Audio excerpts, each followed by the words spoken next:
Bagaimana menjawab seorang Nasrani yang menghina Rasulullah SAW menikahi Aisyah saat masih kecil? Kasusnya di sosial media. Dibantah. Apa urusannya dengan Nabi SAW menikah dengan Aisyah? Apa urusannya dia mau mengurus Nabi kita? Gak ada urusannya itu. Gitu kan? Gak ada urusan sama sekali. Apa urusannya mereka mau mencampuri Nabi kita, mau menikah 9 kah, mau menikah 2 kah, mau menikah 3 kah? Itu kan Nabi kita, terserah. Kalau dia masuk agama Islam dan dia tanya kenapa begitu, baru dijawab. Urus saja, suruh urus agamanya sendiri, gitu kan? Anda kalau mau jawab, jawab saja. Urus agama Anda sendiri, nggak usah urus agama kami. Lakum dinukum waliyadin, gitu kan? Begitu saja. Kalau tetap saja orang-orang ini buat kemungkaran, Anda tidak punya power, doakan agar Allah binasakan. Memang begitu. Nabi SAW kunut nazilah sebulan. Waktu beberapa sahabat Nabi hafid Quran diutus oleh Nabi SAW untuk menjadi guru ke satu suku Arab. Suku Arab ini datang ke Madinah mengatakan, wahai Rasulullah, syahadat. Ternyata mereka munafik, mereka pura-pura. Kirimlah bersama kami beberapa sahabat Anda yang hafal Quran agar bisa mengajarkan kami. Nabi SAW dengan polos kirimin. Di tengah jalan dibunuhin sahabat-sahabat Nabi itu. Mereka sepakat dengan itu. Nabi SAW tidak tahu posisi suku itu di mana. Datang tiba-tiba syahadat dengan husnudzon dikirim. Maka Nabi SAW kunut nazilah. Kunut nazilah dikerjakan 5 waktu sholat. Subuh, duhur, asar, maghrib, isya. Kunut terus. Minta agar Allah binasakan mereka. Sampai Allah turunkan adab, satu suku semuanya mati. Itu boleh saja. Gitu kan? Doakan agar Allah datangkan musibah kepada mereka. Itu hak kita. Gitu kan? Bagaimana kalau seandainya ada orang sekarang yang mencaci maki Nabi Isa? Kita saja umat Islam pasti bisa marah. Karena itu Nabi kita juga. Rukun iman kita iman kepada para nabi. Kalau ada yang mengatakan Isa bukan nabi, Isa begini, orang Islam punya hak untuk marah karena itu juga adalah nabi Allah. Gitu kan? Kalau ada orang menghina Nabi Isa dan orang Nasrani nggak marah, itu aneh. Gitu kan? Mereka harus marah, wajib marah karena nabinya dihina. Kan gitu.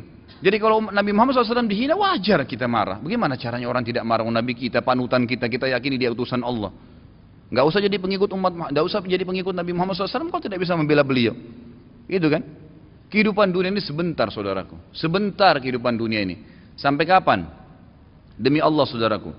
Kita ini membutuhkan sekarang laki-laki di sini yang hadir, yang mendengarkan suara saya dan ini mengikuti ceramah kita. Kita membutuhkan sekarang orang-orang mukmin yang imannya iman baja, bukan iman kerupuk. Yang kita butuh ini sekarang ikhwas sekalian dan akhwat di belakang sana yang mendengarkan saya dan mendengarkan ceramah ini. Kita butuh iman-iman baja yang kalau malam bangun dari ranjang lawan syaitan untuk sholat tahajud, bukan tidur terus menerus. Kita membutuhkan iman baja ikhwas sekalian dan akhwat sekalian yang pada saat azan ke masjid, sholat, apapun tantangannya. Pada saat musibah datang bersabar mereka. Pada saat jihad dikumandangkan mereka berjihad di jalan Allah Subhanahu Wa Taala. Memang hidupnya untuk Allah Subhanahu Wa Taala. Kita butuh iman yang seperti ini. Ya memang baja apa yang Allah perintahkan, apapun tintangannya, halangannya kita lakukan. Enggak peduli dengan dunia ini, apapun orang mau katakan. Akhwat kita di belakang sana, kami butuh sebagai laki-laki seorang ibu seperti Nusaybah binti Ka'ab, sahabiat yang luar biasa. Pada saat jihad dikumandangkan, Nusaybah binti Ka'ab membangunkan suaminya tengah malam mengatakan, wahai suamiku besok jihad, ikutlah. Dibangunkan anak laki-lakinya 5 orang, semua dikatakan anak-anakku bangunlah, besok jihad, ibu pun akan ikut. Semuanya satu keluarga pergi jihad. Ini yang namanya mukminah, imannya baja. Bukan suaminya mau bangun sholat malam, sebentar mas, jangan bangun dulu. Malah kempes, dikempesin. Suaminya mau poligami, jangan, saya cemburu. Hukum Allah Subhanahu Wa Taala. Kita butuh wanita mukminah seperti Aisyah radhiyallahu anha. Waktu Nabi SAW menikah dengan Zainab, disambut oleh Aisyah dengan senyum, karena dia tahu ini hukum Allah, gitu kan? Masalahnya imannya iman baja, bukan iman kerupuk yang diketuk langsung pecah. Nah ini yang membuat umat Islam lemah, karena iman kita kendor, kempes, tidak ada apa-apa. Sedikit godaan syaitan, dibisikin sedikit langsung kendor. Pakai jilbab besar, kemudian digoda sama temannya, sedikit saja, oh kamu alim ya, ditinggalkan jilbabnya. Subhanallah. Kita butuh orang-orang mukmin dan mukminah yang hadir di majelis ilmu dengan iman baja. Memang mau mempelajari hukum Allah SWT halal haram. Sepertinya anda hadir ini iman baja namanya. Hadir di majelis ilmu sebagaimana orang-orang fasik. Mau berapa jam dari malam sampai subuh di diskotik, tidak rasa capek tuh. Kemarin ada ikhwah bilang sama saya, Ustadz antum gak capek dari pagi sampai malam ceramah? Saya bilang, ya akhi, orang di diskotik dari malam habis isya pulang kantor, duduk nyanyi sampai kupingnya itu gendang kupingnya mungkin bisa pecah, musik dengan besar sampai subuh, minum khamr, mabuk, dia nggak rasa capek tuh, merasa oh saya tadi malam terhibur. Kenapa kita sebagai orang yang beriman tidak mengatakan saya terhibur dengan majelis ilmu? Saya terhibur dengan bertemu dengan para ulama, dengan sholat malam, dengan membela agama Allah Subhanahu wa taala. Ini yang dibutuhkan, gitu kan? Kita butuh seorang muslimah, saudari kita yang seperti Rumaisa radhiyallahu anha, yang pada saat suaminya sedih, dia menghiburnya, anaknya mati. Suaminya sangat sayang dengan anak laki-lakinya. Pada saat meninggal dunia, kata Rumaisa radhiyallahu anha, jangan ada yang sampaikan kepada suami saya bahwasanya anak ini sudah mati, karena suami saya sangat sayang dengan dia. Waktu suaminya pamit pergi ke masjid, sholat maghrib isya, pulang habis isya, Rumaisa berdandan, pakai minyak wangi, masak masakan yang enak sekali, lalu dilayani suaminya. Begitu pulang, suaminya diajak makan, digodain, dirayu, sampai berhubungan badan. Setelah puas suaminya kenyang, biologisnya selesai, perhatikan wanita mukminah yang faham di mana dia letakkan godaannya, imannya membawa dia bagaimana untuk bisa menghilangkan kesusahan suaminya, bukan jadi beban bagi suaminya. Dia mengatakan, wahai suamiku, dengan santun nih, anaknya mati, dia juga sedih sebenarnya, tapi bagaimana dia menghibur suaminya, dan dia tahu ketaatan pada suaminya, ketaatan kepada Allah Azza wa Jalla. Apa yang dia bilang? Wahai suamiku, bagaimana pendapat anda kalau seandainya tetangga pernah pinjamin sesuatu, lalu saja tetangga memintanya, pemiliknya minta benda itu, apakah kita akan mengembalikan? Kata suaminya, tentu saja, itu hak orang. Kata Rumaisa dengan tenang, dengan sangat luar biasa kasih sayang sama suaminya, dia mengatakan, wahai suamiku, kalau begitu berharaplah pahala dari Allah, karena ya, Allah SWT yang menitipkan anak kita telah mengambilnya. Suaminya langsung marah, mengatakan, kenapa kau tidak cerita dengan saya, wahai Rumaisa? Kau membiarkan saya memakan makanan, menikmatin tubuhmu, lalu kemudian kau memberitahukan setelah itu bahwasanya anak kita mati, gitu kan? Dengan sangat tenang. Lalu kata Rumaisa, itulah yang saya ingin lakukan untuk menghiburmu. Lalu kata suaminya, saya akan laporkan kepada Nabi SAW. Suaminya pergi ke Nabi SAW malam itu, berkata, ya Rasulullah, begini yang terjadi. Nabi SAW senyum, ya, lalu berkata, apakah kalian berhubungan malam itu? Kata keduanya, iya ya Rasulullah. Kata Nabi SAW, semoga Allah berkahi, betul hamil gara-gara hubungan malam itu, dan tahun depannya lahir seorang anak mujahid dari kalangan sahabat yang hanya besar mati syahid di jalan Allah Subhanahu wa taala. Ini yang kita butuhkan, orang-orang yang punya iman, ikhwah sekalian. Sampai kapan kita mau berlalai-lalai, gitu kan? Sampai kapan kita mau berlemah-lemah? Malu dengan pakai busana muslim, subhanallah, gitu kan?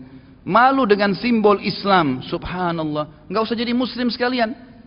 Saya berapa kali nasihati ikhwah dan akhwat saya, kalau ada yang bertanya, Ustaz, ada satu tetangga saya, ada saudara saya murtad, bagaimana saran anda? Saya bilang, tinggalin dia.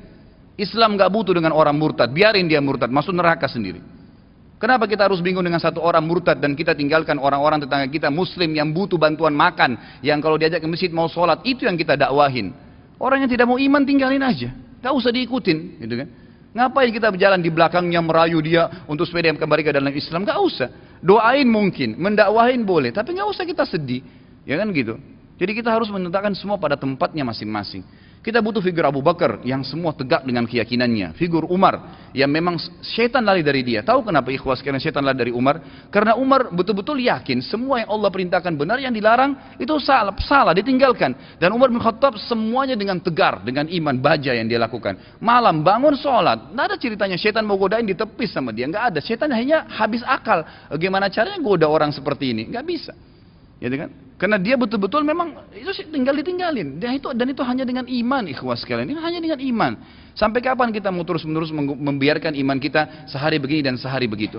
Sampai kapan antum mau mengatakan, dan perempuan di antun di belakang mengatakan, sampai kapan kita mau mengatakan, oh iya nanti, oh iya ya, sampai kapan oh iya ya ini? Sampai malaikat maut mencabut roh kita baru kemudian kita mau sadar?